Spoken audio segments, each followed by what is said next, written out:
Hey guys, welcome back to this channel. In this video, I'll be showing you guys how you can remove objects from videos in CapCut PC. I'll just copy and paste this video and I'll go to mask and select like a place that has no object on it. Maybe this one. I'm just going to make it a little bit smaller.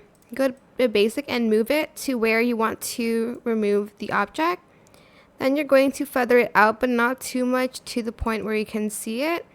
If it moves, you're just going to keyframe it, but as you can see, the object is gone. I hope this tutorial was helpful for you guys. Don't forget to like, comment, share. Also subscribe to this channel if you haven't done that already. If you have any more questions about this video, just leave it in the comment section down below. I will try my best to answer them all for you guys. And if you found this video helpful, please click the thanks button as well. That is it. Thank you so much for watching. Bye.